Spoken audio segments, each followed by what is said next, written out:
سکتی ہوں۔ یہ تعلیمی مقاصد کے لیے ایک خلاصہ ہے، کتاب کا لفظ بلفظ ترجمہ نہیں۔ چونکہ یہ اے آئی سے تیار کردہ آڈیو ہے، آپ کو چھوٹی گرامر یا تلفظ کی غلطیاں نظر آ سکتی ہیں، اور بعض اوقات جنس تقریر کا مسئلہ بھی ہو سکتا ہے، یعنی مذکر الفاظ مؤنث شکل میں پڑھے جا سکتے ہیں۔ آج ہم شیکسپیئر کے ایک بہت ہی مشہور، بلکہ شاید سب سے مشہور ڈرامہ ہیملٹ پر بات کر رہے ہیں۔ ہیملٹ، ڈنمارک کا شہزادہ۔ جی بالکل، اور ہمارے پاس جو مواد ہے اس میں ڈرامے کا تعارف ہے، پلاٹ کا خلاصہ، کرداروں کی تفصیلات بھی ہیں، اور خاص طور پر ایکٹ 1 اور ایکٹ 2 سین 1 کا اصل متن۔ ہاں، تو ہم کوشش کریں گے کہ ان ذرائع کی روشنی میں ڈرامے کے بالکل شروع والے حصے کو سمجھیں۔ مقصد ہی یہی ہے کہ دیکھیں شیکسپیئر نے کہانی کی بنیاد کیسے رکھی، مطلب مرکزی کشمکش کیا ہے، کردار کیسے ہیں، اور وہ ماحول، وہ ٹینشن جو شروع سے ہی محسوس ہوتی ہے، وہ کیسے قائم کی ہے۔ اور وہ ٹینشن تو واقعی بہت شروع سے ہے۔ کہانی شروع ہوتی ہے اور لگتا ہے کہ ڈنمارک کی شاہی ریاست میں کچھ ٹھیک نہیں ہے۔ جی گڑبڑ ہے، ایک بادشاہ کی اچانک موت ہو گئی ہے، اور ملکہ نے فوراً ہی اپنے دیور سے شادی کر لی۔ بالکل، اور پھر یہ افواہیں کہ قلعے پر رات کو ایک بھوت نظر آتا ہے۔ تو آئیے دیکھتے ہیں کہ یہ سب کڑیاں کیسے ملتی ہیں۔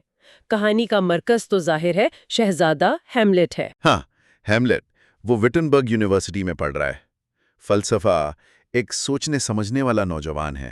اور اسے خبر ملتی ہے کہ اس کے والد جو ڈنمارک کے بادشاہ تھے، ان کا انتقال ہو گیا ہے، تو وہ واپس آتا ہے ایلسینور قلعے میں۔ اور جب وہ پہنچتا ہے تو اسے صرف باپ کی موت کا صدمہ نہیں ہے، ایک اور بڑا دھچکا اس کا انتظار کر رہا ہوتا ہے۔ وہ یہ کہ اس کی ماں ملکہ گرٹروڈ نے شادی کر لی ہے، دوبارہ؟ اور بہت جلدی، شاید 1 مہینہ بھی نہیں گزرا ہوگا۔ اور شادی بھی کس سے کی ہے؟ اپنے دیور سے، ہیملٹ کے چچا کلاڈیس سے۔ جی، جو اب نیا بادشاہ بھی بن گیا ہے۔ یہ جلد بازی، یہ بہت چبھتی ہے ہیملٹ کو۔ ہاں، وہ اس پر بڑا تلخ طنز بھی کرتا ہے۔ وہ مشہور لائن ہے نا اس کی، جو ذرائع میں بھی لکھی ہے، "The funeral baked meats did coldly furnish forth the marriage tables." اچھا، یعنی جو کھانا جنازے کے لیے پکا تھا وہی ٹھنڈا کر کے شادی کی میزوں پر لگا دیا گیا۔ بالکل، یہ صرف جلد بازی نہیں دکھاتا، بلکہ ایک طرح کی بے حسی، ایک اخلاقی سوال بھی اٹھاتا ہے۔ نئے بادشاہ کلیڈیس کا موازنہ مرحوم بادشاہ سے کرتے تھے۔ اور وہ موازنہ کچھ اچھا نہیں تھا۔ وہ جو کہاوت استعمال ہوئی ہے، ہائپیرین ٹو اے سیٹر۔ جی، ہائپیرین یعنی سورج دیوتا، عظیم، روشن، اور سیٹر وہ بکری جیسے پیلوں والی عیاش بدصورت سی مخلوق۔ تو مطلب زمین آسمان کا فرق، یہ صرف شکل کا نہیں، کردار کا فرق بتا رہا ہے۔ بالکل، اور اسی وجہ سے شک پیدا ہوتا ہے، کیا یہ موت واقعی طبعی تھی، سانپ کے کاٹنے سے ہوئی تھی جیسا کہ سرکاری طور پر کہا گیا، یا پھر تخت اور ملکہ کو پانے کے لیے کلیڈیس نے اپنے بھائی کا قتل کیا؟ یہ شک ہیملٹ کے دل میں بہت گہرا ہے، خاص طور پر اس لیے بھی کہ ہیملٹ خود مرحوم بادشاہ کا بیٹا تخت کا زیادہ فطری، زیادہ قانونی وارث لگتا ہے۔ بھلے ہی کلیڈیس کہتا ہے کہ کونسل نے منظوری دی ہے، مگر حالات تو مشکوک ہیں۔ جی، اور ہیملٹ اپنا سوگ چھپاتا بھی نہیں، وہ کالا لباس پہنے رکھتا ہے، باوجود اس کے کہ اس کی ماں اور چچا یعنی نیا بادشاہ اس پر اعتراض کرتے ہیں۔ لیکن اس کا اصل مسئلہ صرف دکھ یا غم نہیں ہے، وہ غیر یقینی کیفیت ہے، یہ شک کہ سچ کیا ہے۔ سرکاری کہانی ہے سانپ نے کاٹا باغ میں سوتے ہوئے، مگر ہیملٹ کی اپنی پروفیٹک سول، اس کی اندرونی چھٹی حص اسے کچھ اور کہہ رہی ہے۔ اور یہیں پر وہ مشہور مافوق الفطرت عنصر، وہ بھوت والی بات سامنے آتی ہے۔ ہیملٹ کا دوست ہے ہوریشیو، وہ بھی وٹنبرگ سے آیا ہے۔ جی، ایک پڑھا لکھا سمجھدار دوست۔ وہ اور 2 سپاہی مارسلس اور برنارڈو ہیملٹ کو ایک عجیب بات بتاتے ہیں۔ وہ کہتے ہیں کہ انہوں نے قلعے کی فصیل پر رات کے وقت مرحوم بادشاہ کے بھوت کو دیکھا ہے۔ ایک بار نہیں، لگاتار 3 راتوں سے، آدھی رات کو۔ اور یہ کوئی معمولی سایہ نہیں ہے، ذرائع میں لکھا ہے کہ بھوت باقاعدہ مسلح ہے، وہی جنگی لباس پہنے ہوئے ہیں جو بادشاہ نے ناروے کے خلاف جنگ میں پہنا تھا۔ Figure like the king that's dead, fair in warlike form. جی بالکل، بادشاہ کی شبیہہ۔ لیکن یہ بھوت ان لوگوں سے بات نہیں کرتا، خاموش رہتا ہے۔ اور جیسے ہی صبح ہونے لگتی ہے مرغے کی بانگ سنائی دیتی ہے، وہ غائب ہو جاتا ہے۔ ہوریشیو جو پہلے شک کر رہا تھا اب پریشان ہے، وہ اسے وہم نہیں سمجھتا۔ وہ کہتا ہے this board some strange eruption to our state۔ یعنی یہ ریاست میں کسی بڑی گڑبڑ، کسی ہنگامے کی نشانی ہے۔ ہاں، اور وہ اسے صرف بھوت پریت کا معاملہ نہیں سمجھتا، وہ اسے ریاست کے حالات سے جوڑتا ہے۔ اچھا، کس طرح؟ وہ بتاتا ہے کہ ڈنمارک میں آج کل جنگ کی تیاریاں کیوں ہو رہی ہیں، دن رات ہتھیار بن رہے ہیں۔ کیوں؟ وجہ ہے ناروے کا نوجوان شہزادہ فوتن براس، اس کا باپ ڈنمارک کے ہاتھوں جنگ میں مارا گیا تھا اور زمینیں چھن گئی تھیں۔ اب وہ بدلہ لینا چاہتا ہے اور وہ زمینیں واپس حاصل کرنا چاہتا ہے، فوج اکٹھی کر رہا ہے۔ تو اوریشیو کو لگتا ہے کہ بھوت کا آنا شاید اسی آنے والے سیاسی طوفان کا اشارہ ہے۔ جی بالکل، یہ ڈرامے کے سیاسی پس منظر کو بھی واضح کرتا ہے۔ یہ صرف ایک خاندانی المیہ نہیں، اس میں ریاست کی سلامتی کا پہلو بھی ہے۔ تو پھر ہوریشیو اور سپاہی کیا فیصلہ کرتے ہیں؟ وہ سوچتے ہیں کہ ہیملٹ کو بتانا چاہیے۔ ان کا خیال ہے کہ یہ بھوت جو ان سے تو بات نہیں کر رہا، شاید اپنے بیٹے سے بات کرے۔ This spirit dumb to us will speak to him۔ اور ہیملٹ وہ یقین کر لیتا ہے؟ وہ فوراً تیار ہو جاتا ہے، کہتا ہے میں خود جاؤں گا اگلی رات پہرے پر۔ اور وہ جاتا ہے اور بھوت پھر آتا ہے۔ جی، اور اس بار وہ ہیملٹ کو دیکھ کر اسے اشارہ کرتا ہے الگ آنے کا، بات کرنے کا۔ اس کے دوست تو ڈر جاتے ہوں گے، ہوریشیو خاص طور پر۔ بالکل، اور ہوریشیو اسے روکتا ہے، کہتا ہے ہو سکتا ہے یہ کوئی بدرو ہو، تمہیں نقصان پہنچائے، کسی چٹان سے گرا دے یا پاگل کر دے۔ لیکن ہیملٹ کے لیے اب سچ جاننا سب سے ضروری ہے۔ ہاں، وہ کہتا ہے میری جان کی قیمت اب ایک کوڑی کے برابر بھی نہیں۔ I do not set my life at a pin's fee۔ اور وہ بھوت کے پیچھے چلا جاتا ہے۔ اور پھر آتا ہے وہ منظر، ایکٹ 1 سین 5، جہاں راز کھلتا ہے۔ جی، بھوت بتاتا ہے کہ وہ کون ہے، وہ واقعی ہیملٹ کے باپ کی روح ہے۔ اور وہ تصدیق کرتا ہے کہ اس کی موت طبعی نہیں تھی، اسے قتل کیا گیا تھا۔ ہاں، اور قاتل وہی ہے جس کا شک تھا، اس کا اپنا بھائی کلاڈیس۔ او، تو شخص صحیح نکلا۔ بھوت پوری تفصیل بتاتا ہے، یہ سانپ کا ڈسنا نہیں تھا۔ کلاڈیس نے جب بادشاہ باغ میں سو رہا تھا، sleeping with in my orchard, اس کے کان میں زہر ٹپکایا۔ زہر؟ کیسا زہر؟ بت اسے کہتا ہے جوس آف کرسڈ ہیبینون، ایک لعنتی پودے کا رس۔ وہ بتاتا ہے کہ زہر اتنا تیز تھا کہ فوراً خون میں پھیل گیا، اسے جما دیا اور پورے جسم پر ایک دم کوڑ جیسی چھالے دار کیفیت پیدا کر دی۔ کتنی بھیانک تفصیل ہے۔ جی، یہ قتل کی صفاقی اور بے رحمی کو ظاہر کرتی ہے۔ تو ایک ہی لمحے میں سب کچھ چھن گیا، زندگی، تاج، ملکہ، of life, of crown, of queen, at once dispatched. بالکل، اور بھوت کو ایک اور بڑا دکھ ہے کہ اسے مرنے سے پہلے اپنے گناہوں کا حساب کرنے، توبہ کرنے کا موقع نہیں ملا۔ Cut off even in the blossoms of my sin. وہ کہتا ہے میں گناہوں سمیت مارا گیا۔ اسی لیے وہ بھٹک رہا ہے۔ اور اب وہ ہیملٹ سے کیا چاہتا ہے؟ بدلہ۔ اس کا حکم صاف ہے، revenge his foul and most unnatural murder. اس گھنونے اور غیر فطری قتل کا بدلہ لو۔ یہ تو بہت بڑا بوجھ ڈال دیا اس نے ہیملٹ پر۔ جی، لیکن ساتھ میں ایک ہدایت بھی دیتا ہے، ایک انتباہ۔ وہ کیا؟ وہ کہتا ہے کہ بدلہ لیتے ہوئے اپنے دماغ کو خراب مت ہونے دینا، ٹینٹ ناٹ تhy مائنڈ۔ اور اپنی ماں گیٹروڈ کے خلاف کچھ مت کرنا۔ اچھا، ماں کے خلاف کچھ نہیں؟ ہاں، کہتا ہے اسے اس کے حال پر چھوڑ دو، آسمان کے فیصلے پر چھوڑ دو۔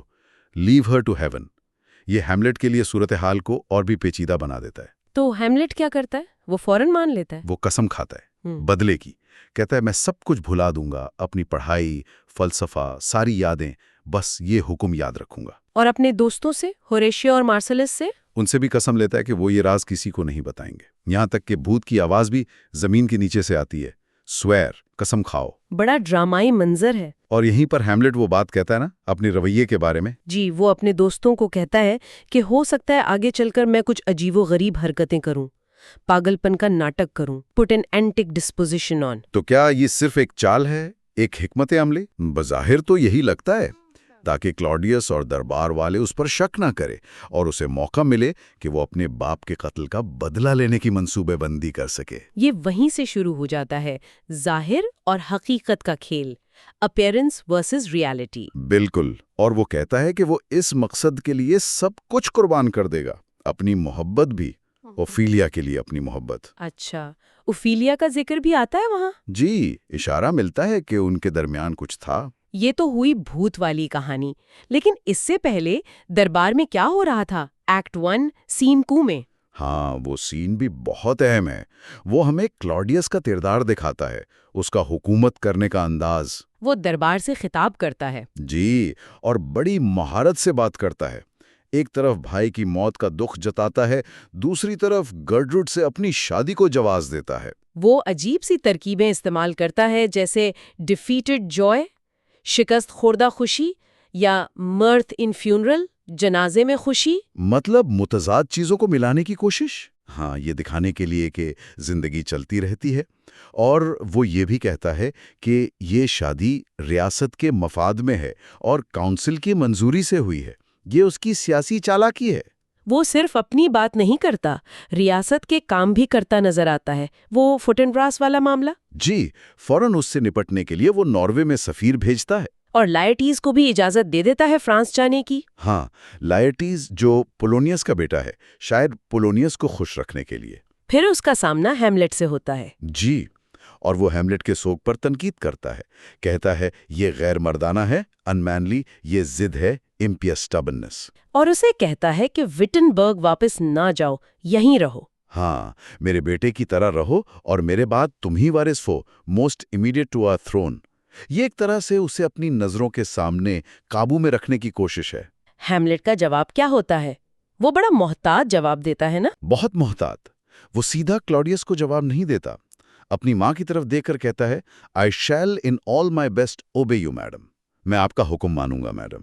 اس سے بھی اس کی ناپسندیدگی ظاہر ہوتی ہے کلاڈیس کے لیے۔ بالکل، اور جیسے ہی دربار ختم ہوتا ہے، ہیملیٹ اکیلا رہ جاتا ہے، اور پھر ہمیں ملتی ہے اس کی پہلی خود کلامی، سولیلوکوی، جو اس کے اندر کے طوفان کو دکھاتی ہے۔ جی، شدید مایوسی، زندگی سے نفرت، خودکشی کے خیالات۔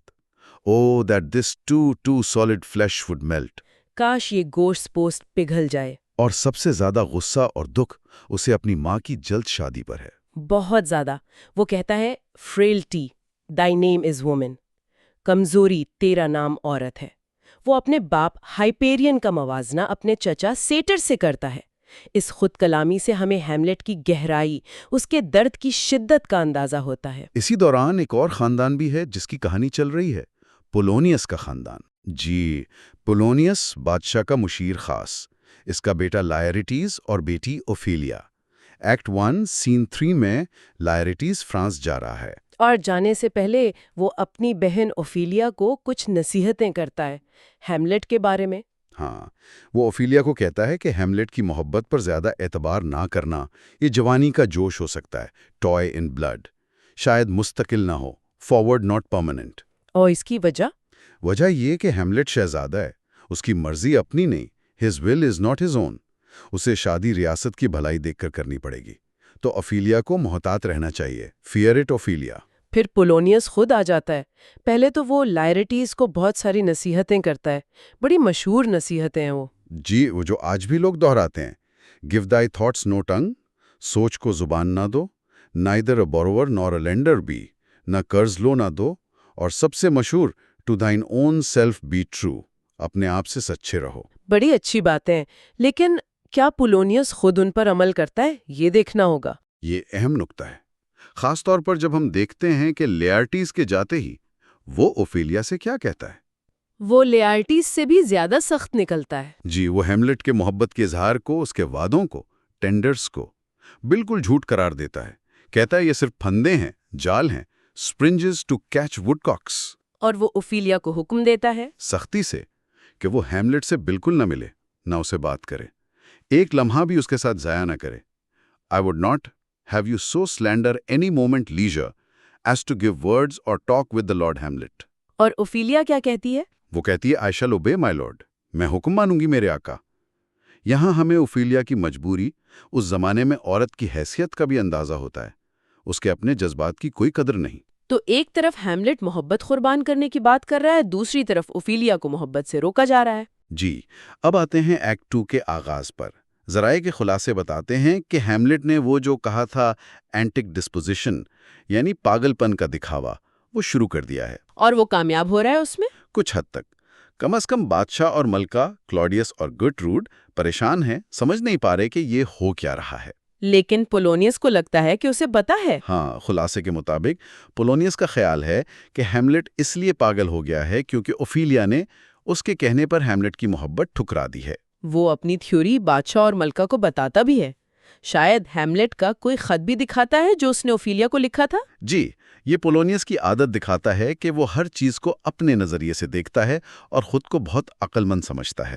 لیکن ایکٹ 2 سین 1 کا جو متن ہمارے پاس ہے وہ پولونیس کے بارے میں کچھ اور بتاتا ہے. بالکل، وہ اس کی ایک اور عادت دکھاتا ہے، جاسوسی کرنے کی، سازش کرنے کی. وہ اپنے نوکر رینالڈو کو پیرس بھیج رہا ہے.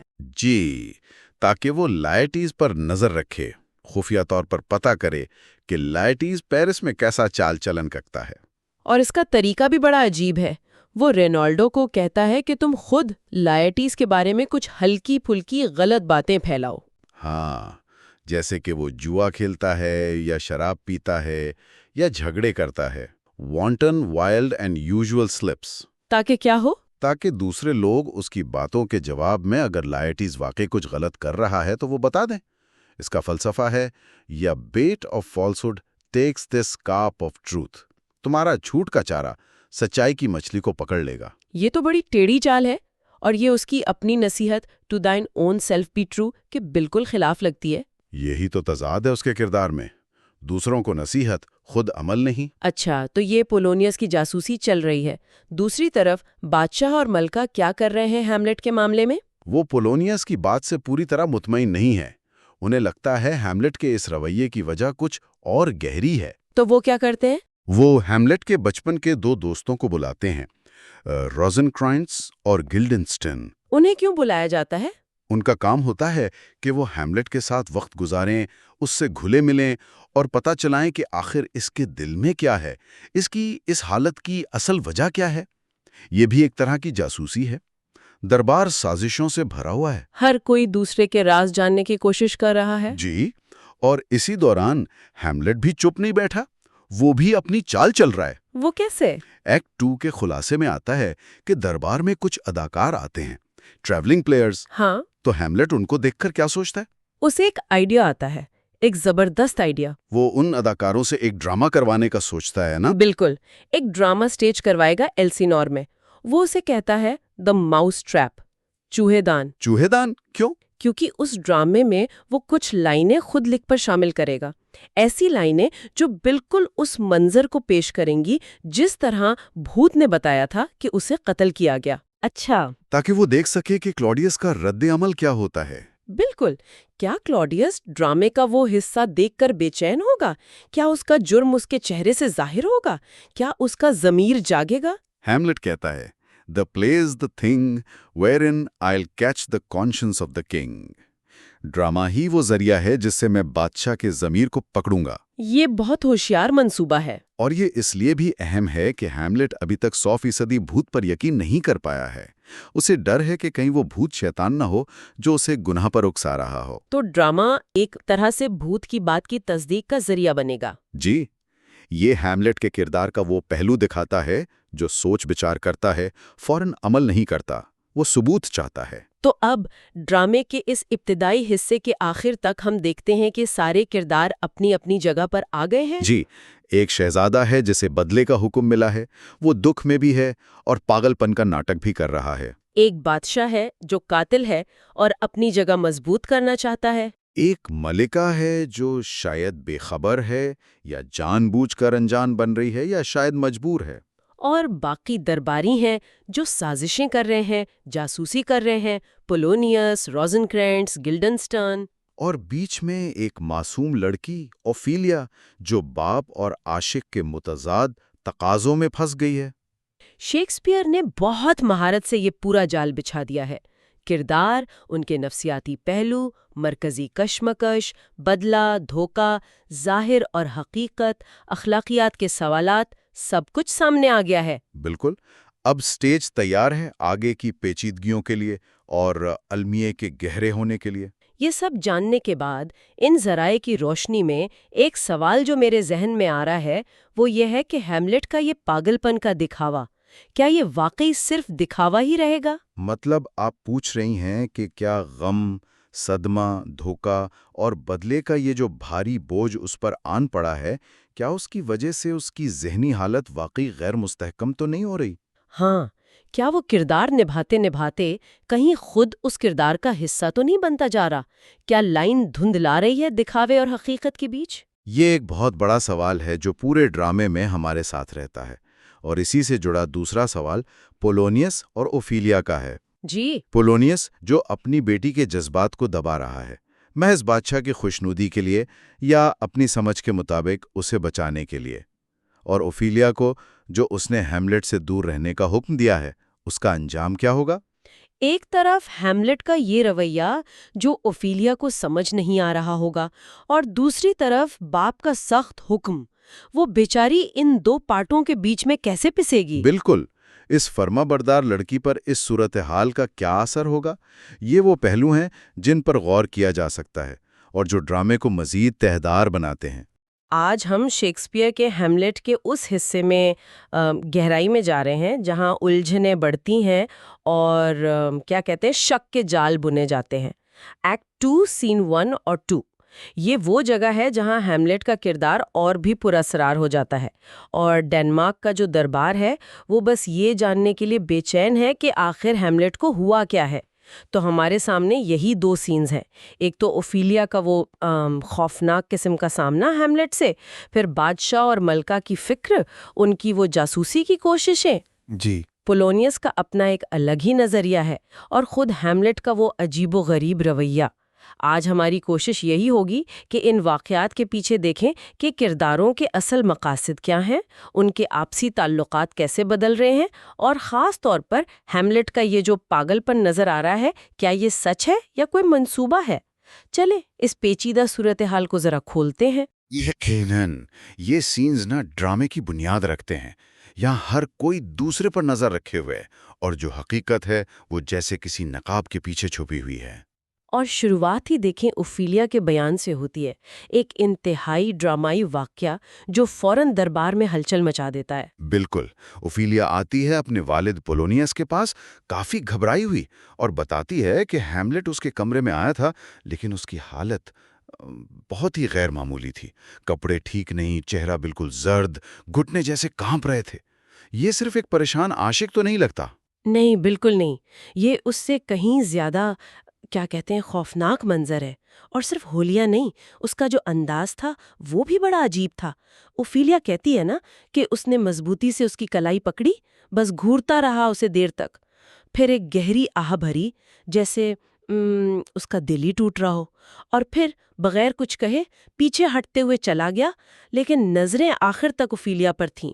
تو سوال تو اٹھتا ہے، کیا یہ واقعی محبت کا جنون ہے یا کچھ اور چل رہا ہے؟ پولونیس تو فوراً نتیجہ نکال لیتا ہے، میڈ فار تھائی لو، مطلب کیا تمہاری محبت میں پاگل ہو گیا؟ اس کے لیے تو یہ وضاحت سب سے آسان ہے۔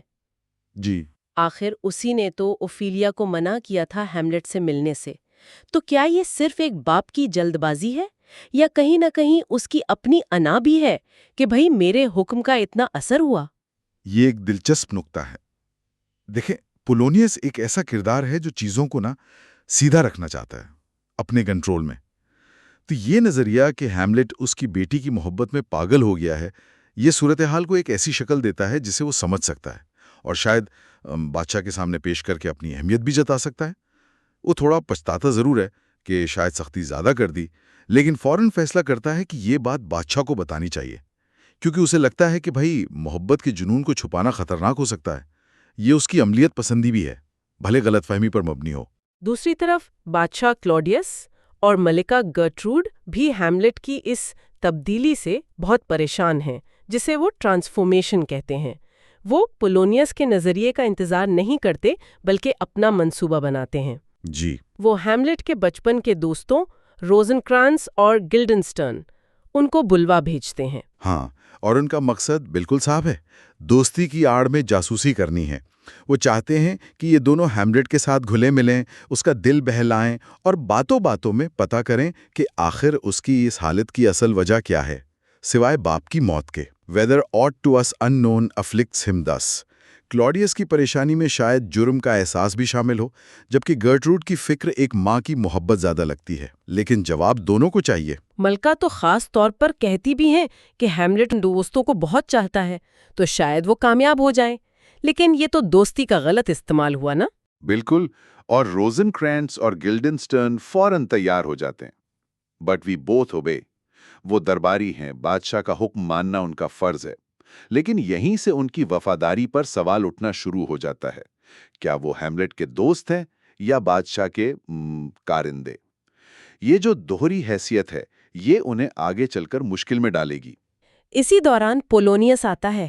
پہلے تو ناروے سے آئی خبر سناتا ہے کہ سفیر واپس آ گئے ہیں اور بوڑھے نارویجین بادشاہ نے اپنے بھتیجے فورٹنبراس کو ڈنمارک پر حملے سے روک دیا ہے، اور اب فورٹنبراس پولینڈ پر حملہ کرنا چاہتا ہے، جس کے لیے اسے ڈنمارک سے گزرنے کی اجازت چاہیے۔ یہ فورٹنبراس والا معاملہ اگرچہ مختصر ہے پر بہت اہم ہے۔ یہ ہمیں فوراً ایک ایسا نوجوان شہزادہ دکھاتا ہے جو کیا کہتے ہیں عملی قدم اٹھا رہا ہے اپنے باپ کا بدلہ لینے یا زمینیں واپس لینے کے لیے، بھلے وہ بعد میں اپنا ارادہ بدل لے۔ یہ ہیملٹ کے کردار سے بالکل الٹ ہے۔ ہیملٹ جو ہے وہ سوچ بچار میں گم ہے، ابھی تک بدلے کا کوئی ٹھوس قدم نہیں اٹھایا۔ یہ تضاد ہیملٹ کی جو بعد میں خود کلامی ہے نا، اسے اور بھی گہرا بنا دیتا ہے۔ بالکل۔ اچھا، اس سیاسی خبر کے بعد پولونیس اپنے اصل انکشاف کی طرف آتا ہے۔ بڑے ڈرامائی انداز میں کہتا ہے، میں نے ہیملٹ کے پاگل پن کی اصل وجہ ڈھونڈ لی ہے۔ I have found the very cause of Hamlet's lunacy۔ اور پھر وہ شخص جو کہتا ہے اختصار ہی عقل کی روح ہے، Brevity is the soul of wit، وہ خود ایک لمبی چوڑی تقریر شروع کر دیتا ہے جس میں وہ تفصیل سے بتاتا ہے کہ کیسے محبت میں ناکامی نے ہیملٹ کو اس حال تک پہنچایا۔ یہ نہ صرف تھوڑا مزاقیہ ہے بلکہ اس کی شخصیت کو بھی دکھاتا ہے۔ وہ الفاظ کو بہت اہمیت دیتا ہے، شاید معنی سے بھی زیادہ۔ اور ثبوت کے طور پر وہ ہیملٹ کا لکھا ہوا وہ محبت بھرا خط پڑھتا ہے جو اوفیلیا نے اسے دیا تھا۔ شک کرو کہ ستارے آگ ہے، سورج گھومتا ہے، سچ جھوٹا ہو سکتا ہے، لیکن کبھی شک نہ کرنا کہ میں محبت کرتا ہوں۔ Doubt thou the stars are fire but never doubt I love۔ یہ خط واقعی بہت جذباتی ہے، لیکن کیا یہ پولونیس کے نظریے کو ثابت کرتا ہے؟ پولونیس کے لیے تو کرتا ہے، اور وہ اسے ثابت کرنے کے لیے ایک منصوبہ بھی پیش کرتا ہے کہ وہ اوفیلیا کو ہیملٹ کے پاس چھوڑے گا، لوز مائی ڈاٹر ٹو ہم، جب وہ لائبریری میں ہوگا، اور خود بادشاہ کے ساتھ پردے کے پیچھے وہ جو ایرس ہوتا ہے چھپ کر دیکھے گا۔ یہاں پولونیس کا کردار اور بھی کیا کہتے ہیں متنازع ہو جاتا ہے۔ ہاں، کیا وہ اپنی بیٹی کو ایک مہرے کی طرح استعمال نہیں کر رہا؟ اس کی اپنی عزت اور مرتبے کا کیا؟ ملکہ گیٹروڈ البتہ فوراً قائل نہیں ہوتی۔ وہ کہتی ہیں کہ انہیں تو شک ہے کہ اصل وجہ کچھ اور نہیں بلکہ ہیملٹ کے والد کی موت اور ان کی جلد بازی کی شادی ہی ہے۔ His father's death and our over hasty marriage۔ وہ شاید پولونیس کی اس سادہ سی وضاحت سے زیادہ گہری اور تکلیف دہ حقیقت کو محسوس کر رہی ہیں۔ اور پھر ہیملٹ خود آ جاتا ہے کتاب پڑھتے ہوئے۔ پولونیس فوراً اس سے بات شروع کرتا ہے۔ جب وہ پوچھتا ہے کہ کیا ہیملٹ اسے پہچانتا ہے تو ہیملٹ کا جواب آتا ہے، بہت اچھی طرح، تم ایک مچھلی فروش ہو۔ Excellent well, you are a fishmonger. یہ کیا ہے، پاگل پن یا گہرا طنز؟ یہیں سے ہیملٹ کا وہ اینٹک ڈسپوزیشن یعنی بظاہر پاگل پن کا رویہ کھل کر سامنے آتا ہے۔ مچھلی فروش کہنے میں نا کئی مطلب ہو سکتے ہیں۔ ایک تو یہ پولونیس کو کمتر دکھانے کا طریقہ ہے، دوسرا شیکسپیئر کے زمانے میں فش مونگر بعض اوقات دلال کے معنوں میں بھی استعمال ہوتا تھا، جو شاید اوفیلیا کے حوالے سے ایک بہت ہی تلخ طنز ہو۔ پولونیس خود بھی الجھن میں ہے، لیکن محسوس کرتا ہے اگرچہ پاگل پن ہے لیکن اس میں ایک طریقہ ہے۔ Though this be madness, yet there is method in it۔ اسے لگتا ہے کہ ان باتوں میں کوئی چھپا ہوا مطلب ضرور ہے۔ اور جب پولونیس پوچھتا ہے کہ وہ کیا پڑھ رہا ہے تو ہیملٹ کا جواب الفاظ الفاظ الفاظ، ورڈز ورڈز ورڈز بھی ویسا ہی ہے۔ کیا وہ صرف پڑھنے کے عمل کو بیان کر رہا ہے یا یہ درباری باتوں اور جھوٹے وعدوں کی بے معنویت پر طنز ہے؟ غالباً دونوں۔ یہ اس کی بیزاری بھی دکھاتا ہے اور شاید اس حقیقت کی طرف اشارہ بھی کہ دنیا باتوں سے بھری ہے لیکن سچائی کہیں گم ہو گئی ہے۔ ہیملٹ یہاں زبان کو نا ایک ہتھیار کے طور پر استعمال کر رہا ہے، الجھانے کے لیے بھی اور چوٹ پہنچانے کے لیے بھی۔ پولونیس کے جانے کے بعد روزنکرانس اور گلڈنسٹن آتے ہیں۔ ہیملٹ پہلے تو خوش دلی سے ملتا ہے، لیکن جلد ہی اس کی گفتگو کا رخ بدل جاتا ہے۔ وہ کہتا ہے ڈنمارک ایک قید خانہ ہے، ڈنمارکس اے پرزن۔ یہ صرف ایک جگہ کی بات نہیں لگتی۔ نہیں، یہ شاید اس کی اپنی ذہنی اور جذباتی قید کی بھی علامت ہے۔ بالکل۔ اور پھر وہ مشہور جملہ، کوئی چیز اچھی یا بری نہیں ہوتی مگر ہماری سوچ اسے ایسا بنا دیتی ہے۔ There is nothing either good or bad, but thinking makes it so۔ یہ اس کے فلسفیانہ ذہن کو بھی دکھاتا ہے اور شاید اس کی اپنی حالت پر بھی ایک تبصرہ ہے۔ کیا ڈنمارک واقعی قید خانہ ہے یا اس کا اپنا غم اور شک اسے ایسا محسوس کروا رہا ہے؟ وہ بڑی ہوشیاری سے اپنے دوستوں پر دباؤ ڈالتا ہے، پوچھتا ہے، بار بار پوچھتا ہے، اور آخر کار ان سے یہ اگلوا لیتا ہے کہ انہیں بادشاہ اور ملکہ نے بلایا ہے، "You were sent for"۔ یہ لمحہ ہیملٹ کے لیے کتنا اہم ہوگا، اس کا شک یقین میں بدل گیا ہوگا۔ یقیناً یہ اس کے احساس تنہائی اور شک کو اور گہرا کرتا ہے کہ وہ اپنے ہی گھر میں اپنے ہی دوستوں کے درمیان بھی محفوظ نہیں ہے، نگرانی میں ہے۔ اسی مایوسی اور بیزاری کے عالم میں وہ اپنی وہ مشہور تقریر کرتا ہے۔ ہاں، وہ کہتا ہے کہ دنیا نے اپنی خوبصورتی کھو دی ہے، آسمان بھی جیسے کیا کہتے ہیں بیماری والے بخارات کا مجموعہ لگتا ہے۔ پھر وہ انسان کی تعریف کرتا ہے، انسان کیا شاہکار ہے، عقل میں کتنا عظیم، what a piece of work is a man۔ لیکن فوراً ہی نتیجہ نکالتا ہے کہ اس کے لیے یہ سب کچھ خاک کا نچوڑ ہے، quintessence of dust۔ مردوں اور عورتوں میں اسے کوئی دلچسپی نہیں۔ یہ تقریر ہیملٹ کی گہری اندرونی ٹوٹ پھوٹ کو ظاہر کرتی ہے۔ وہ انسان کی صلاحیتوں کو مانتا ہے، لیکن اپنے ارد گرد کی جو منافقت ہے، دھوکہ دہی، زوال، اس نے اسے انسان سے ہی بیزار کر دیا ہے۔ اب سوال یہ ہے کہ کیا یہ صرف دکھاوا ہے یا اس کے غم اور غصے کی حقیقی عکاسی؟ شاید دونوں کا ملاپ ہے۔ وہ اپنی اصلی کیفیات کو پاگل پن کے پردے میں چھپا رہا ہے۔ گفتگو کا رخ تب بدلتا ہے جب روزنکرانس بتاتا ہے کہ شہر کے اداکار آ رہے ہیں۔ ہیملٹ اس خبر پر واقعی خوش نظر آتا ہے۔ کیا یہ صرف تفریح کا موقع ہے یا کچھ اور؟ نہیں، یہ اس کے لیے ایک موقع ہے۔ اس سے پہلے پولونیس ایک بار پھر اپنی رسمی پرتکلف باتوں کے ساتھ آتا ہے، اداکاروں کی آمد کا اعلان کرنے، اور ہیملٹ اسے جفتھا کہہ کر پھر سے چیڑتا ہے، وہ بائبل کا کردار جس نے اپنی بیٹی کی قربانی دی تھی۔ یہ اوفیلیا کے باپ کے لیے ایک مسلسل چبھنے والا طنز ہے۔ جب اداکار آتے ہیں، ہیملٹ پہلے اداکار سے ٹرائی کی تباہی اور ملکہ ہیکوبا کے ماتم پر ایک پرانی تقریر سنانے کو کہتا ہے۔ اداکار اتنے جذبے سے سناتا ہے کہ اس کی آنکھوں میں آنسو آ جاتے ہیں۔ یہ لمحہ ہیملٹ کے لیے ایک جھٹکا ہے، ایک ویک اپ کال سمجھ لیں۔ وہ دیکھتا ہے کہ ایک اداکار، ایک فرضی کہانی، ایک فرضی کردار ہیکوبا کے غم میں اتنا ڈوب سکتا ہے کہ رو پڑے۔ یہ چیز اسے اپنی حالت پر غور کرنے پر مجبور کرتی ہے۔ پولونیس تو اسے بہت لمبا کہہ کر بوریت کا اظہار کرتا ہے، ہاں، لیکن ہیملٹ اداکار کے فن اور اس کے جذبے سے بہت متاثر ہوتا ہے۔ اور پھر وہ اپنا منصوبہ بناتا ہے۔ وہ پولونیس سے کہتا ہے کہ اداکاروں کا خیال رکھیں، use them after your own honor and dignity۔ یہ خود پولونیس کے لیے ایک طنز ہے کہ وہ دوسروں کے ساتھ کیسا سلوک کرتا ہے۔ پھر وہ پہلے اداکار سے پوچھتا ہے کہ کیا وہ اگلے دن گونزاگو کا قتل، دا مرڈر آف گونزاگو، ڈرامہ کھیل سکتے ہیں، اور کیا وہ اس میں کچھ سطریں شامل کر سکتا ہے جو وہ خود لکھ کر دے گا، تقریباً 1 درجن سطریں۔ کار فوراً راضی ہو جاتا ہے، اور جیسے ہی سب جاتے ہیں، ہیملٹ کا اصل منصوبہ واضح ہوتا ہے۔ وہ خود کلامی میں کہتا ہے، ڈرامہ ہی وہ چیز ہے جس کے ذریعے میں بادشاہ کے ضمیر کو پکڑوں گا۔ The play is the thing wherein I'll catch the conscience of the king۔ وہ ڈرامے کو ایک آئینہ بنائے گا جس میں کلاڈیس کو اپنے جرم کی شکل نظر آئے۔ وہ کلاڈیس کے رد عمل کو دیکھے گا تاکہ بھوت کی بات کی تصدیق ہو سکے۔ اسے یہ شک بھی ہے کہ کہیں وہ بھوت شیطان ہی نہ ہو، the spirit that I have seen may be the devil، جو اسے گمراہ کر رہا ہے۔ تو ڈرامہ ایک طرح سے ثبوت حاصل کرنے کا ذریعہ بن جاتا ہے۔ بالکل، یہ اس کی احتیاط اور اس کے شکوک کو بھی ظاہر کرتا ہے۔ وہ صرف بھوت کی بات پر یقین کر کے فوراً عمل نہیں کرنا چاہتا، اسے ٹھوس ثبوت چاہیے۔ یہ اس کے کردار کی پیچیدگی ہے، وہ جلد باز نہیں ہے۔ سین کا اختتام ہیملٹ کی مشہور خود کلامی پر ہوتا ہے، اوہ واٹ اے روگ اینڈ پیزنٹ سلیو ایم آئی۔ وہ خود کو کیوں ملامت کر رہا ہے؟ وہ اپنا موازنہ کر رہا ہے اس اداکار سے کہ اداکار ایک فرضی غم پر رو سکتا ہے، آنسو بہا سکتا ہے، جبکہ ہیملیٹ، جس کے پاس اپنے باپ کے قتل جیسا حقیقی اور اتنا بڑا سبب موجود ہے، وہ اب تک صرف باتیں بنا رہا ہے، کوئی عملی قدم نہیں اٹھا پایا۔ وہ خود سے پوچھتا ہے، کیا میں بزدل ہوں؟ ایم آئی اے کاورڈ؟ یہ اس کی اپنی بے عملی پر شدید غصہ اور شرمندگی کا اظہار ہے۔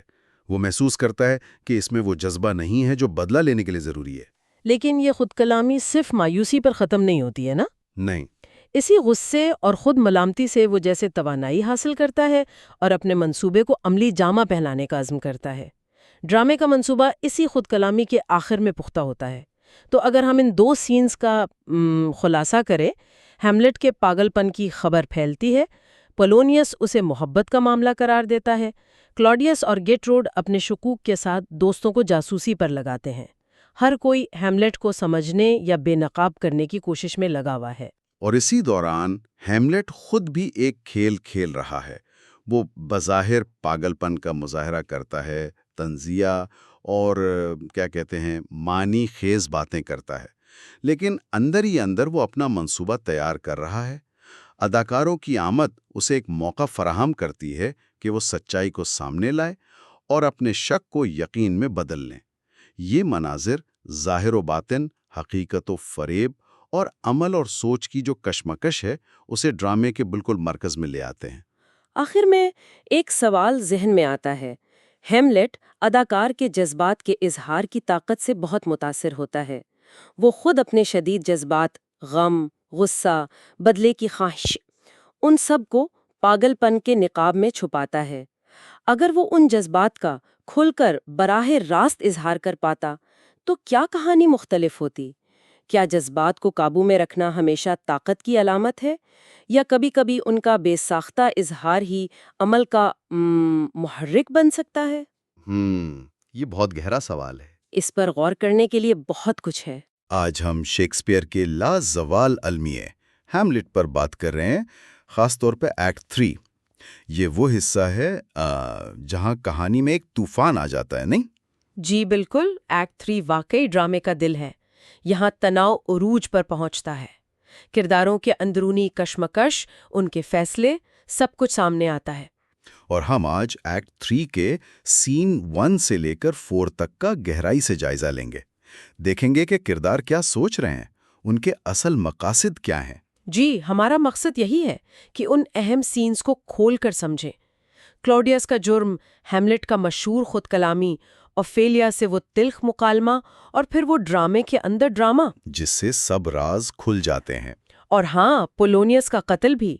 تو چلے شروع کرتے ہیں ایکٹ 3 سین 1 سے۔ ٹھیک ہے، تو سین 1 کے شروع میں بادشاہ کلاڈیس اور ملکہ گیٹروڈ روزنکرینس اور گلڈنسٹین سے بات کر رہے ہیں۔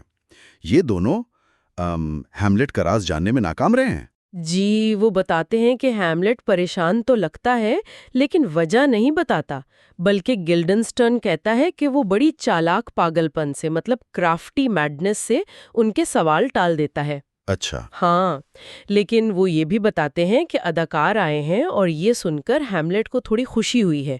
اس نے بادشاہ اور ملکہ کو کھیل دیکھنے کی دعوت بھی دی ہے۔ اور پھر فوراً ہی بادشاہ اور پولونیس ایک پلان بناتے ہیں اوفیلیا کو استعمال کرنے کا۔ بالکل، وہ چھپ کر ہیملیٹ اور اوفیلیا کی ملاقات دیکھیں گے تاکہ پتہ چلے کہ یہ سب محبت کا چکر تو نہیں۔ ملکہ تو امید کر رہی ہیں کہ کاش یہی وجہ ہو۔ اسی دوران پولونیس اوفیلیا کو کچھ نصیحت کرتا ہے کہ کتاب پڑھو تاکہ تنہا لگو، اور پھر کلاڈیس کی وہ چھوٹی سی خود کلامی آتی ہے نا؟ بہت اہم۔ پولونیس کہتا ہے نا کہ لوگ کیسے پارسائی کا دکھاوا کرتے ہیں۔ یہ سن کر کلاڈیس پر اثر ہوتا ہے۔ وہ کہتا ہے اوہ اٹ از ٹرو، مطلب اوہ یہ کتنا سچ ہے، اور اپنے جرم کے بوجھ کو محسوس کرتا ہے۔ پہلی بار ہمیں اس کے ضمیر کی خلش صاف نظر آتی ہے۔ اور بس اسی کے بعد وہ لمحہ آتا ہے، ہیملیٹ سٹیج پر اکیلا، to be or not to be, that is the question. ہونا یا نہ ہونا، کیا کمال کا لکھا ہے شیکسپیئر نے۔ یہ صرف زندگی اور موت کا سوال نہیں، یہ دراصل عمل کریں یا نہ کریں کی کشمکش ہے۔ کیا دنیا کی تکلیفیں برداشت کرتے رہیں یا ان کے خلاف لڑ کر انہیں ختم کر دیں؟ لیکن موت کے بعد کیا ہوگا، اس کا ڈر۔ بالکل، دی انڈسکورڈ کنٹری، وہ انجانا ملک جہاں سے کوئی واپس نہیں آتا۔ یہی خوف اسے بڑے ارادوں سے روکتا ہے۔ وہ کہتا ہے کہ یہی ضمیر، یہی سوچ ہم سب کو بزدل بنا دیتی ہے۔ یہ اس کے اپنے تذبذب کی، اس کی الجھن فی تصویر ہے۔ اور اسی الجھن میں اس کا سامنا اوفیلیا سے ہوتا ہے۔ پہلے تو وہ نارمل ہونے کی کوشش کرتا ہے، پھر جب وہ تحفے واپس کرتی ہے تو وہ بالکل بدل جاتا ہے۔ کہتا ہے میں نے کبھی کچھ دیا ہی نہیں، پھر اس کی ایمانداری پر سوال اٹھاتا ہے، اور پھر وہ کڑوی بات کہتا ہے، گیٹ دی ٹو اے ننری، کسی خانقاہ میں چلی جاؤ۔ اتنا سخت رویہ کیوں؟ مطلب اوفیلیا کے ساتھ ہی کیوں؟ اس کے کئی پرتیں ہیں۔ ایک تو شاید وہ اسے آنے والی تباہی اور دربار کی برائیوں سے بچانا چاہتا ہے۔ دوسری طرف وہ اپنی ماں کے رویے سے اتنا دل برداشتہ ہے کہ اس کا غصہ، اس کی مایوسی عورت ذات پر نکل رہی ہے۔ وہ کہتا ہے نا، خدا نے تمہیں ایک چہرہ دیا، تم خود دوسرا بنا لیتی ہو۔ جی، وہ بناوٹ اور دھوکے بازی کا الزام لگاتا ہے۔ اس کے لیے اوفیلیا بھی اسی جھوٹی دنیا کا حصہ بن گئی ہے، چاہے وہ بے قصور ہی کیوں نہ ہو۔ اوفیلیا بیچاری، وہ تو ٹوٹ جاتی ہے، کہتی ہے کیسا عظیم دماغ تباہ ہو گیا۔ لیکن کلوڈیس، جو چھپ کر سن رہا تھا، اس کا کیا رد عمل ہوتا ہے؟ کلاڈیس فوراً بھانپ لیتا ہے۔ وہ کہتا ہے محبت؟ نہیں، اس کا مسئلہ محبت نہیں ہے۔ اسے اندازہ ہو جاتا ہے کہ ہیملٹ کے دماغ میں کچھ زیادہ گہرا، زیادہ خطرناک پک رہا ہے۔ تو وہ کیا فیصلہ کرتا ہے؟ فوراً، ایک منجاوا سیاست دان ہے وہ، خطرہ محسوس کرتے ہی فیصلہ کرتا ہے کہ ہیملٹ کو فوراً انگلینڈ بھیج دیا جائے، کسی بہانے سے۔ لیکن پولونیس، وہ تو اب بھی اپنی محبت والی تھیوری پر اڑا ہوا ہے، نہیں؟ ہاں، وہ کہتا ہے کہ انگلینڈ بھیجنے سے پہلے ایک اور کوشش کرتے ہیں، ملکہ اس سے اکیلے میں بات کریں کھیل کے بعد، اور میں یعنی پولونیس چھپ کر سنوں گا۔ اور بادشاہ مان جاتا ہے، کہتا ہے بڑوں میں پاگل پن کو بغیر نگرانی کے نہیں چھوڑنا چاہیے۔ کیا لائن ہے! بالکل۔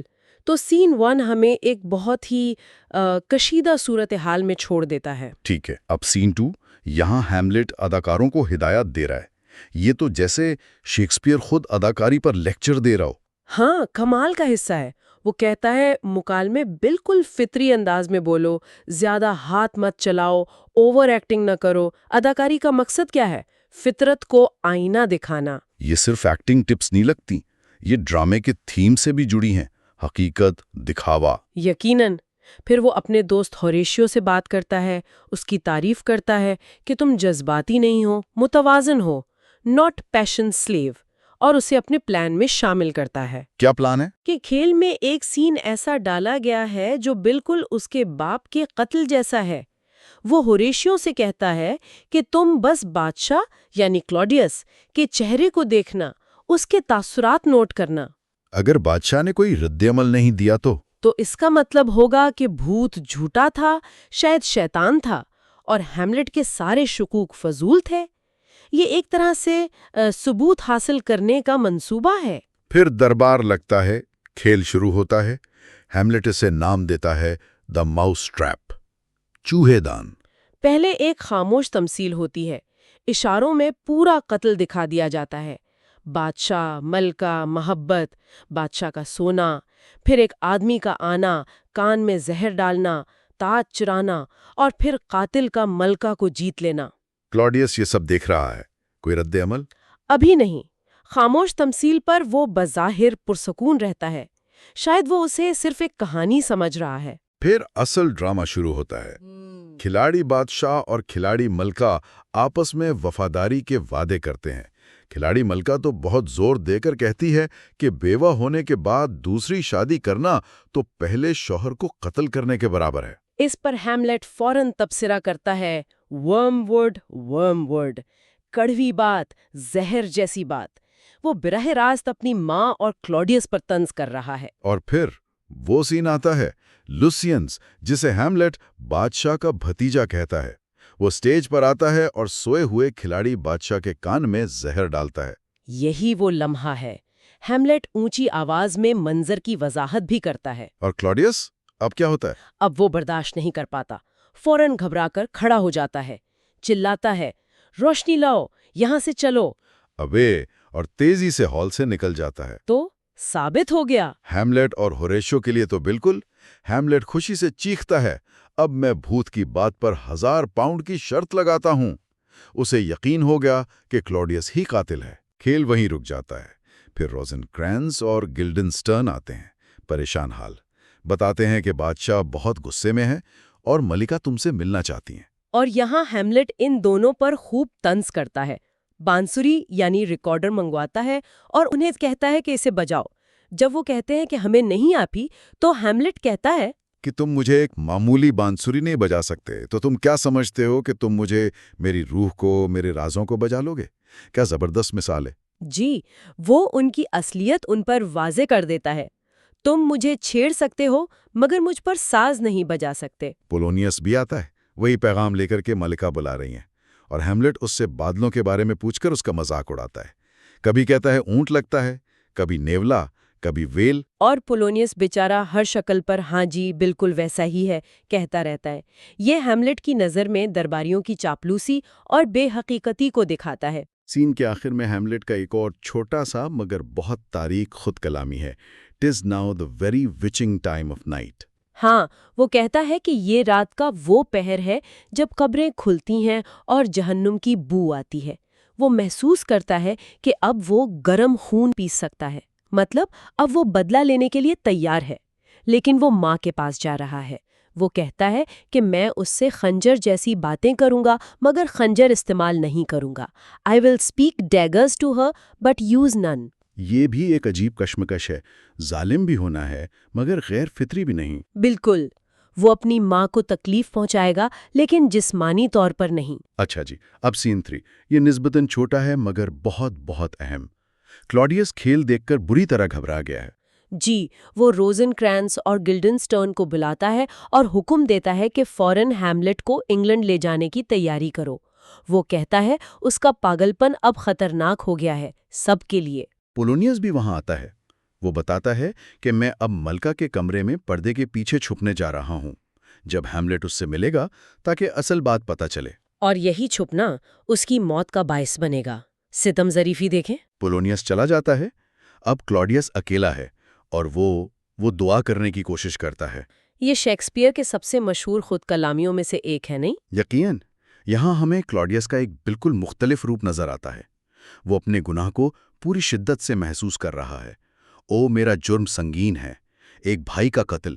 وہ جانتا ہے کہ اس کا گناہ کتنا بڑا ہے۔ وہ دعا کرنا چاہتا ہے، معافی مانگنا چاہتا ہے، لیکن کر نہیں پاتا۔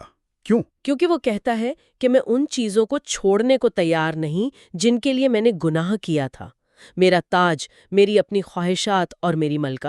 جب تک وہ ان چیزوں سے لطف اندوز ہو رہا ہے وہ سچی توبہ کیسے کر سکتا ہے؟ وہ سوال اٹھاتا ہے، کیا کوئی معافی پا سکتا ہے اور جرم کے فائدے بھی رکھ سکتا ہے؟ بہت گہرا سوال ہے۔ وہ جانتا ہے کہ دنیا میں رشوت چل سکتی ہے لیکن آسمان پر نہیں، وہاں تو عمل کا حساب ہوگا۔ وہ گھٹنے ٹیکتا ہے، کوشش کرتا ہے کہ الفاظ دعا بن جائیں۔ اور ٹھیک اسی وقت کون آتا ہے؟ ہیملٹ۔ جی، ہیملٹ اسے دعا مانگتے ہوئے دیکھتا ہے، تلوار اس کے ہاتھ میں ہے۔ یہ بہترین موقع ہے بدلہ لینے کا۔ لیکن وہ رک جاتا ہے۔ کیوں؟ یہ فیصلہ سمجھنا تھوڑا مشکل ہے۔ اس کا استدلال جو وہ خود کو دیتا ہے یہ ہے کہ اگر میں نے اسے دعا کرتے ہوئے مارا تو اس کی روح پاک ہو کر سیدھی جنت جائے گی، یہ تو انعام ہو گیا، سزا نہیں۔ جبکہ اس کا باپ بغیر توبہ کا موقع ملے اپنے گناہوں کے ساتھ مارا گیا تھا۔ تو ہیملٹ چاہتا ہے کہ کلیڈیس کی روح بھی جہنم میں جائے۔ یہ بدلے کا ایک بہت ہی، آپ کہہ سکتی ہیں، شدید اور مذہبی تصور ہے۔ تو وہ فیصلہ کرتا ہے کہ وہ انتظار کرے گا، اسے تب مارے گا جب وہ کسی گناہ میں مبتلا ہو، نشے میں، غصے میں یا کسی اور برے کام میں، تاکہ اس کی روح کو سزا ملے۔ اور ستم ظریفی کی انتہا دیکھیں، جیسے ہی ہیملٹ یہ سوچ کر چلا جاتا ہے، کلاڈیس اٹھتا ہے اور کہتا ہے میرے الفاظ اوپر جاتے ہیں، میرے خیالات نیچے رہتے ہیں۔ اس کی دعا تو قبول ہی نہیں ہوئی تھی۔ اوہ، یعنی ہیملٹ نے اسے بخش دیا یہ سمجھ کر کہ وہ توبہ کر رہا ہے، جبکہ وہ کر ہی نہیں پا رہا تھا۔ بالکل، یہ تقدیر کا کھیل ہے یا شاید ہیملٹ کی اپنی ضرورت سے زیادہ سوچنے کی عادت کا نتیجہ۔ واہ، اب آخری سین اس ایکٹ کا، سین 4، ملکہ گرٹروڈ کا کمرہ، جسے کلوزٹ سین بھی کہتے ہیں۔ جی، پولونیس پہلے ملکہ کو مشورہ دیتا ہے کہ ہیملٹ سے ذرا سختی سے بات کرنا، اور پھر وہ پردے یعنی اراس کے پیچھے چھپ جاتا ہے۔ ہیملٹ آتا ہے اور آتے ہی ماں بیٹے میں تلخ کلامی شروع۔ ملکہ کہتی ہے تم نے اپنے باپ کو ناراض کیا۔ ہیملٹ کا جواب، ماں، آپ نے میرے باپ کو ناراض کیا ہے۔ وہ فوراً بات پلٹ دیتا ہے۔ پھر وہ اسے زبردستی بٹھاتا ہے اور کہتا ہے میں تمہیں تمہاری روح کا آئینہ دکھاؤں گا، ملکہ ڈر جاتی ہے، مدد کے لیے چیختی ہے۔ اور پیچھے سے پولونیس بھی چیختا ہے، مدد مدد! ہیملیٹ سمجھتا ہے کہ پردے کے پیچھے کلوڈیس ہیں۔ وہ چلاتا ہے، کیا؟ ایک چوہا، اور تلوار سیدھی پردے میں گھونپ دیتا ہے۔ اور پولونیس مارا جاتا ہے۔ یہ ڈرامے کا ایک انتہائی اہم موڑ ہے، ایک خوفناک غلطی۔ جب اسے پتا چلتا ہے کہ یہ پولونیس تھا تو وہ کیا کہتا ہے؟ وہ اسے کہتا ہے بدبخت، جلد باز، دخل انداز احمق، تھاؤ ریچڈ، ریش انٹروڈنگ فول۔ لیکن اس میں افسوس کم اور غصہ زیادہ لگتا ہے۔ اب ہیملیٹ خود ایک قاتل بن گیا ہے۔ اس کے بعد وہ واپس اپنی ماں کی طرف متوجہ ہوتا ہے اور الزامات کی ایک لمبی فہرست شروع کر دیتا ہے۔ وہ 2 تصویروں کا موازنہ کرتا ہے۔ ہاں، ایک اپنے باپ ہیملیٹ سینئر کی، جسے وہ دیوتاؤں جیسا عظیم بتاتا ہے، اور دوسری کلوڈیس کی، جسے وہ ایک بیماری، ایک پھپھندی لگی بالی کہتا ہے۔ وہ ماں سے پوچھتا ہے کہ آپ کی آنکھیں، آپ کی سمجھ کہاں گئی تھی کہ آپ نے ایسے عظیم شوہر کو چھوڑ کر اس قاتل اور بدماش کو چن لیا۔ وہ بہت سخت الفاظ استعمال کرتا ہے۔ ملکہ پر کیا اثر ہوتا ہے؟ جی، ہیملیٹ کے والد کا بھوت، لیکن اس بار وہ صرف ہیملیٹ کو نظر آتا ہے، ملکہ کو نہیں۔ بھوت کیا کہتا ہے؟ وہ ہیملیٹ کو یاد دلاتا ہے کہ تمہارا اصل مقصد کیا تھا، بدلہ لینا، اور یہ بھی کہتا ہے کہ اپنی ماں سے نرمی سے پیش آؤ، وہ بہت گھبرائی ہوئی ہے۔ لیکن ملکہ کو چونکہ بھوت نظر نہیں آ رہا، وہ سمجھتی ہے کہ ہیملیٹ واقعی پاگل ہو گیا ہے۔ یہ سب اس کے دماغ کا خلل ہے۔ ہیملیٹ قسم کھاتا ہے کہ وہ پاگل نہیں، اس کی نبض ٹھیک چل رہی ہے، وہ ہوش میں ہے۔ پھر وہ اپنی ماں کو کچھ نصیحتیں کرتا ہے، توبہ کرنے کی، کلوڈیس سے دور رہنے کی۔ وہ کہتا ہے نیکی اختیار کرو، اگر تم میں نہیں ہے تو بھی۔ Assume a virtue if you have it not۔ جی، وہ کہتا ہے کہ عادت ڈالنے سے نیکی بھی فطرت بن سکتی ہے۔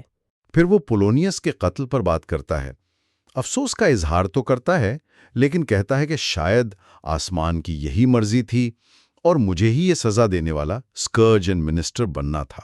اور وہ مشہور لائن، مجھے ظالم بننا پڑا صرف مہربان ہونے کے لیے۔ I must be cruel only to be kind۔ اس کا کیا مطلب نکالا جائے؟ شاید یہ کہ کبھی کبھی سچائی سامنے لانے کے لیے یا کسی کو اس کی غلطی کا احساس دلانے کے لیے وقتی طور پر سخت رویہ اپنانا پڑتا ہے تاکہ لمبے عرصے میں بھلائی ہو۔ وہ اپنی ماں کو جھنجھوڑ کر جگانا چاہ رہا ہے۔ آخر میں وہ ماں کو سختی سے منع کرتا ہے کہ بادشاہ کو یہ مت بتانا کہ میرا پاگل پن اصلی نہیں بلکہ ایک چال ہے، میڈ ان کرافٹ۔ اور وہ انگلینڈ جانے کا ذکر کرتا ہے، بتاتا ہے کہ اس کے 2 اسکول کے ساتھی روزن کرانس اور گلڈن سٹرن، جن پر اسے بالکل بھروسہ نہیں، ایڈرز وینگڈ زہریلے سانپ، اسے لے جا رہے ہیں، اور وہ پیشگوئی کرتا ہے کہ وہ ان کی چال کو ان پر ہی الٹ دے گا۔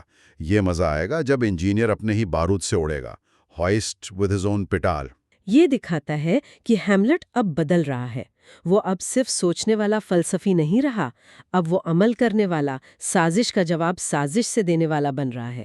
سین کا اختتام بہت ڈسٹربنگ ہے جب وہ پولونیس کی لاش گھسیٹتا ہوا کمرے سے نکلتا ہے۔ تو خلاصہ یہ کہ ایکٹ 3 کے ان 4 سینز میں ہم نے دیکھا کہ ہیملیٹ نے بادشاہ کے جرم کا پکا ثبوت حاصل کیا، پھر غلطی سے پولونیس کو مار دیا، اپنی ماں کو اس کے گناہوں کا احساس دلایا، اور بادشاہ نے اسے انگلینڈ بھیج کر راستے سے ہٹانے کا فیصلہ کر لیا۔ واقعات نے بہت تیز رفتار پکڑ لیے۔ بالکل، اور آخر میں ایک سوال چھوڑ جاتا ہے یہ ایکٹ۔ دیکھیں، ہیملیٹ نے کلوڈیس کو دعا کرتے ہوئے مارنے سے انکار کیا، ایک خاص نیت سے کہ اس کی روح جہنم میں جائے، لیکن فوراً بعد بنا سوچے سمجھے ایک لمحے کے غصے میں پولونیس کو مار ڈالا۔ ہاں، یہ تضاد تو ہے۔ تو یہ کیا ظاہر کرتا ہے؟ بدلے کی نوعیت، نیت کی اہمیت، یا تقدیر کا کھیل؟ کیا ہیملیٹ اب بھی اپنے اعمال پر قابو رکھتا ہے یا واقعات کا دھارا اسے بہا کر لے جا رہا ہے؟ یہ وہ سوال ہے جو ہمیں سوچنے پر مجبور کرتا ہے، جیسے جیسے ڈرامہ اپنے انجام کی طرف بڑھتا ہے۔ آج ہم شیکسپیئر کے لازوال المیہ ہیملیٹ کے آخری 2 ایکٹس یعنی ایکٹ 4 اور 5 کی گہرائی میں اتر رہے ہیں۔ جی، یہ وہ حصہ ہے جہاں ساری کہانیاں، سارے دھاگے انجام کی طرف لپکتے ہیں۔ ہمارے پاس ہیملیٹ کے متن سے ان ایکٹس کے حصے موجود ہیں، اور کوشش یہ ہوگی کہ سمجھیں کہ پولونیس کی موت کے بعد یہ ڈرامہ کیسے اپنے کلائمیکس تک پہنچتا ہے۔ بالکل، اور کرداروں کا کیا بنتا ہے، تناؤ کیسے بڑھتا ہے، اور شیکسپیئر انتقام، غم، جنون جیسے موضوعات کو کیسے پیش کرتا ہے۔ تو آئیے شروع کرتے ہیں۔ ایکٹ 4 سین 1، ملکہ گرٹروڈ بادشاہ کلاڈیس کو پولونیس کے قتل کی خبر دے رہی ہیں۔ جی، اور وہ ہیملیٹ کو سمندر اور ہوا کی طرح پاگل قرار دیتی ہیں۔ وہ بتاتی ہیں کہ کیسے اس نے پردے کے پیچھے چھپے پولونیس کو مار ڈالا۔ اچھا، تو ملکہ کا یہ کہنا، کیا یہ ہیملیٹ کو بچانے کی کوشش ہے یا وہ واقعی سمجھتی ہیں کہ وہ پاگل ہو گیا ہے؟ یہ بڑا دلچسپ سوال ہے، شاید دونوں باتیں ہوں۔ دوسری طرف کلاڈیس کا رد عمل دیکھیں، وہ فوراً اپنی ذات کے بارے میں سوچتا ہے۔ ہاں، وہ کہتا ہے اگر ہم وہاں ہوتے تو ہمارے ساتھ بھی یہی ہوتا۔ مطلب پہلا خیال اپنی حفاظت کا۔ بالکل، اور فوراً فیصلہ کرتا ہے کہ ہیملیٹ کو انگلینڈ بھیج دیا جائے، بظاہر تو حفاظت کے لیے، لیکن اصل منصوبہ تو کچھ اور ہے۔ جی، وہ تو بعد میں پتہ چلتا ہے۔ پھر ہیملیٹ کا سامنا ہوتا ہے روزن کرانس اور گلڈنسٹن سے۔ وہ لاش کا پوچھتے ہیں۔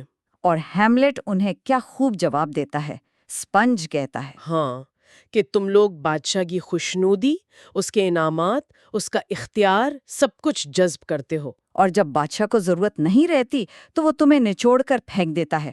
کمال کی تمثیل ہے۔ یہ ہیملیٹ کی ذہانت بھی دکھاتی ہے اور درباری چاپلوسی پر ایک گہری تنقید بھی۔ صحیح کہا۔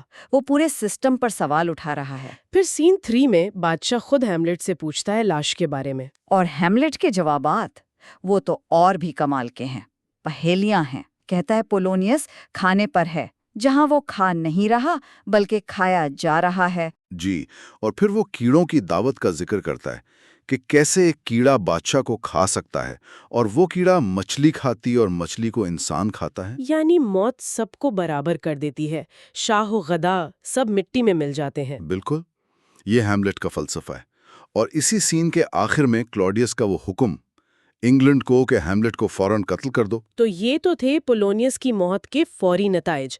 اب سین 4 میں ایک نئی چیز آتی ہے۔ فورٹنبراس کی فوج۔ ہاں، وہ ناروے کا شہزادہ جو پولینڈ جایا ہے زمین کے ایک چھوٹے سے بے فائدہ ٹکڑے کے لیے لڑنے۔ جس میں نام کے سوا کوئی منافع نہیں۔ جی، اور یہ کردار ہیملیٹ کے لیے ایک آئینہ بن جاتا ہے۔ فورٹنبراس عمل کا پیکر ہے، مقصد ہے چاہے کتنا ہی چھوٹا کیوں نہ ہو، اور وہ اس کے لیے جان دینے کو تیار ہے۔ اور ہیملیٹ، جس کے پاس باپ کے قتل کا بدلہ لینے کی اتنی بڑی وجہ ہے، وہ اب تک سوچ بچار میں ہے۔ بالکل، یہ تضاد ہیملیٹ کو جھنجھوڑ دیتا ہے۔ اور وہ اپنی مشہور خود کلامی کہتا ہے کہ ایسے تمام مواقع میرے خلاف گواہی دے رہے ہیں۔ انسان کیا ہے اگر اس کا سب سے بڑا فائدہ اور وقت کا مصرف صرف سونا اور کھانا ہو؟ ایک جانور اور کچھ نہیں۔ وہ فورٹنبراس کے عمل سے شرمندہ ہوتا ہے اور ایک عزم کرتا ہے۔ آج سے میرے خیالات خونی ہوں یا بالکل بے وقار۔ یہ اہم موڑ ہے۔ وہ عمل کے لیے پہلے سے زیادہ پرعزم لگتا ہے۔ ہاں، لگتا تو ہے۔ اچھا، اب آتے ہیں سین 5 کی طرف۔ یہ بھی بہت اہم ہے، اوفیلیا کا جنون۔ اوہو، جی، یہ ڈرامے کا ایک انتہائی المناک پہلو ہے۔ وہ دربار میں آتی ہے پریشان حال، اور وہ گیت گاتی ہے۔ باپ کی موت، محبت میں ناکامی، سب کچھ ان گیتوں میں جھلکتا ہے۔ اس کے الفاظ بظاہر بے ربط لگتے ہیں، مگر ان میں گہری سچائیاں چھپی ہوتی ہیں۔ جیسے وہ کہتی ہے، خداوندہ، ہم جانتے ہیں کہ ہم کیا ہیں، لیکن یہ نہیں جانتے کہ ہم کیا بن سکتے ہیں۔ کتنی گہری بات ہے۔ اور اسی وقت بادشاہ کا وہ جملہ بھی آتا ہے نا، جی، جب دکھ آتے ہیں تو وہ اکیلے جاسوسوں کی طرح نہیں آتے، بلکہ پوری بٹالین بن کر آتے ہیں۔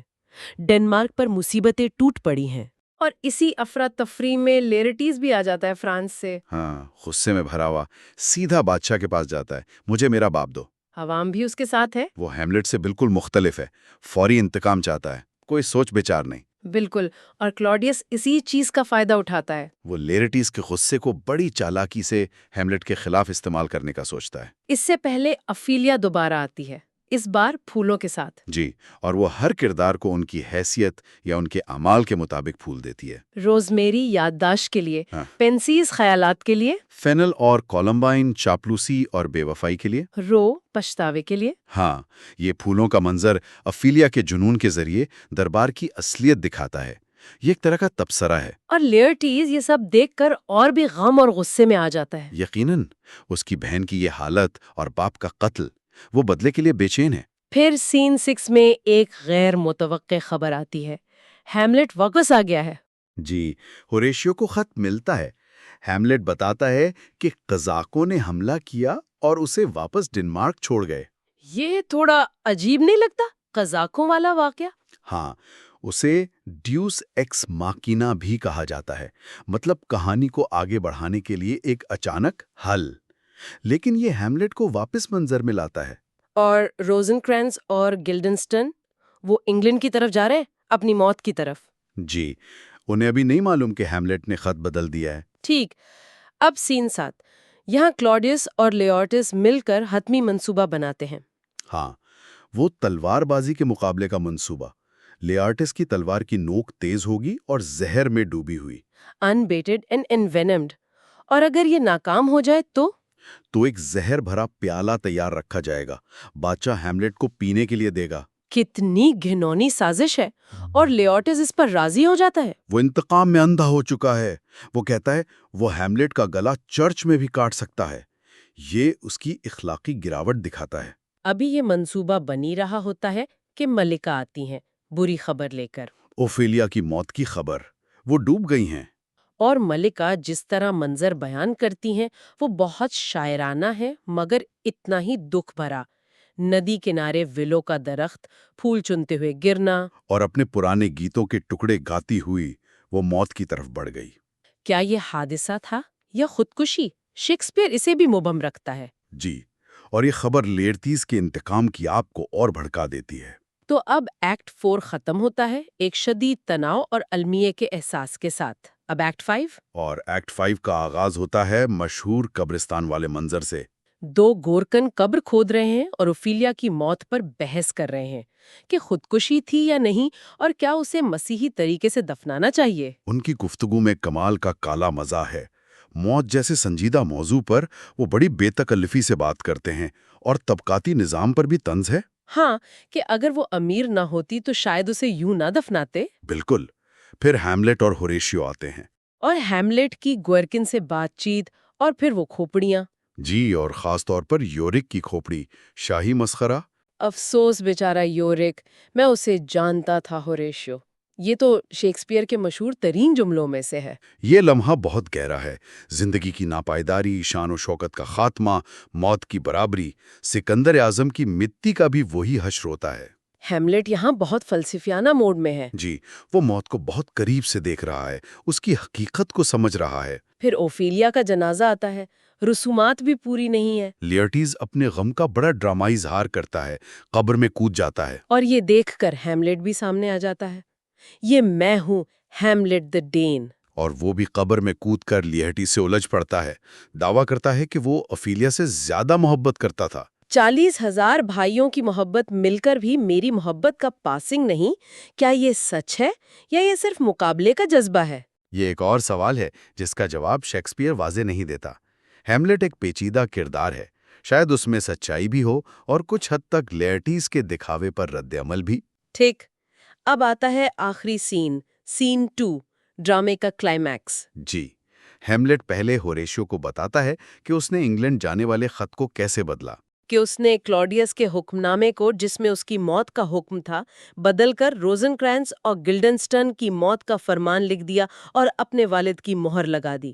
اور اس پر اسے کوئی پچھتاوا نہیں ہے۔ وہ کہتا ہے وہ میرے ضمیر کے قریب نہیں ہے، وہ اب زیادہ بے رحم، زیادہ عملی ہو گیا ہے۔ اور تقدیر پر بھی بات کرتا ہے، ایک الواحیت ہے جو ہمارے انجام کو شکل دیتی ہے۔ جی، لگتا ہے وہ اب حالات کو اپنے قابو سے باہر کسی بڑی طاقت کے ہاتھ میں دیکھ رہا ہے۔ پھر اوسراک آتا ہے، وہ درباری جو بڑے بناوٹی انداز میں تلوار بازی کی شرائط بتاتا ہے۔ یہ کردار دربار کے کھوکھلے پن اور مصنوعی پن پر ایک اور طنز ہے۔ مقابلے سے عین پہے ہیملیٹ لیرٹیز سے معافی مانگتا ہے، کہتا ہے جو ہوا وہ اس کے جنون نے کیا، اس نے نہیں۔ لیرٹیز بظاہر معافی قبول کرتا ہے، مگر کہتا ہے کہ اس کی عزت کا تقاضا ہے کہ وہ بدلہ لے، یعنی منصوبہ اپنی جگہ قائم ہے۔ دل میں شاید کچھ خلش ہے، مگر وہ انتقام سے پیچھے نہیں ہٹتا۔ نہیں، اور پھر مقابلہ شروع ہوتا ہے۔ پہلا نشان ہیملیٹ کا، بادشاہ خوش ہوتا ہے اور پیالے میں موتی یعنی زہر ڈالتا ہے۔ دوسرا نشان پھر ہیملیٹ کا۔ اب ملکہ ہیملیٹ کی کامیابی پر خوش ہو کر بادشاہ کے منع کرنے کے باوجود جی، وہ زہر والا پیالہ پی لیتی ہیں۔ گٹ روڈ مت پیو، میں پیوں گی میرے لارڈ۔ او، یہ تو خود کلاڈیس کے اپنے جال میں پھنسنے والی بات ہو گئی۔ بالکل، ستم ظریفی دیکھیں۔ پھر تیسرے مقابلے میں لیئرٹیز ہیملیٹ کو زہریلی تلوار سے زخمی کر دیتا ہے، اور ہاتھاپائی میں تلواریں بدل جاتی ہیں۔ اور ہیملیٹ لیئرٹیز کو اسی زہریلی تلوار سے زخمی کر دیتا ہے۔ اب دونوں زہر کا شکار ہیں۔ اسی وقت ملکہ گرتی ہیں، نہیں نہیں مشروب، مجھے زہر دیا گیا ہے۔ اب راز کھلنے شروع ہوتے ہیں۔ لیارٹس مرتے ہوئے سب کچھ بتا دیتا ہے۔ ہیملیٹ، تم مارے گئے، غدار ہتھیار تمہارے ہاتھ میں ہے، بادشاہ قصوروار ہے۔ یہ سن کر ہیملیٹ کو اپنا آخری کام نظر آ جاتا ہے، وہ بادشاہ پر حملہ کرتا ہے، پہلے زہریلی تلوار مارتا ہے، اور پھر زبردستی وہی زہر والا پیالہ اسے پلاتا ہے۔ یہ لو اے قاتل ملون ڈین۔ بادشاہ کی موت۔ انصاف ہو جاتا ہے، مگر تباہی کی قیمت پر۔ لیئرٹس اور ہیملیٹ ایک دوسرے کو معاف کرتے ہیں۔ مجھ سے معافی کا تبادلہ کرو نیک ہیملیٹ۔ لیئرٹس مر جاتا ہے ہیملیٹ بھی موت کے قریب ہے، وہ ہوریشیو سے کہتا ہے، کہ وہ زندہ رہے اور اس کی کہانی دنیا کو صحیح طور پر سنائے۔ میری اور میرے مقصد کی صحیح رودات بیان کرنا۔ اور وہ ڈنمارک کے تخت کے لیے اپنا مرتا ہوا ووٹ فورٹنبراس کو دیتا ہے۔ اور اس کے آخری الفاظ، باقی خاموشی ہے۔ کتنے معنی خیز الفاظ ہیں۔ موت کی خاموشی، کہانی کا ختام، جواب نہ ملنے کی خاموشی، شاید وہ سکون جو اسے زندگی میں نہ ملا۔ اسی لمحے فورٹنبراس آتا ہے، پولینڈ سے فتح یاب ہو کر، اور ساتھ ہی انگلینڈ سے سفیر آتے ہیں، روزنکرانس اور گلڈنسٹن کی موت کی خبر لے کر۔ اور وہ دربار میں لاشوں کا ڈھیر دیکھ کر حیران رہ جاتے ہیں۔ فورٹنبراس نظم و ضبط کی علامت ہے، ایک نیا حکمران۔ جی، ہوریشیو وعدہ کرتا ہے کہ وہ ان تمام جسمانی، خونی اور غیر فطری اعمال کی کہانی سنائے گا۔ اور فورٹنبراس حکم دیتا ہے کہ ہیملیٹ کو ایک سپاہی کی طرح پورے اعزاز کے ساتھ سٹیج پر لے جایا جائے۔ مطلب تدفین کے لیے۔ وہ ہیملیٹ کی ممکنہ عظمت کا اعتراف کرتا ہے کہ اگر اسے موقع ملتا تو وہ ایک عظیم بادشاہ ثابت ہوتا۔ تو یہ تھا ہیملیٹ کے ایکٹ 4 اور 5 کا سفر، پولونیس کی موت سے لے کر دربار کی مکمل تباہی تک۔ واقعی ایک شدید اور گہرا تجربہ۔ جی، اور اس سے کئی باتیں سامنے آتی ہیں۔ انتقام کا جذبہ کیسے تباہی لاتا ہے، چاہے وہ ہیملیٹ کی طرح سوچا سمجھا ہو یا لیارٹس کی طرح فوری۔ اور غم اور ذہنی اذیت کا انسان پر کیا اثر ہوتا ہے، جیسے اوفیلیا کے ساتھ ہوا۔ بالکل، اور عمل اور بے عملی کے نتائج۔ شاید سب سے بڑا سوال یہی ہے کہ جب نظام ہی خراب ہو تو انصاف کیسے ملے؟ جاتے جاتے خیال چھوڑ جاتے ہیں۔ ڈرامے کا اختتام خاموشی پر ہوتا ہے۔ ہیملیٹ مر جاتا ہے، پرانا نظام ختم ہو جاتا ہے، فورٹنبراس نیا نظام لاتا ہے۔ کیا یہ واقعی ایک مکمل خاتمہ ہے یا تاریخ خود کو دہرائے گی؟ یہ سوال شیکسپیئر ہمارے لیے چھوڑ جاتا ہے۔ اس خاموشی کے کیا معنی ہیں، یہ سوچنے کی بات ہے۔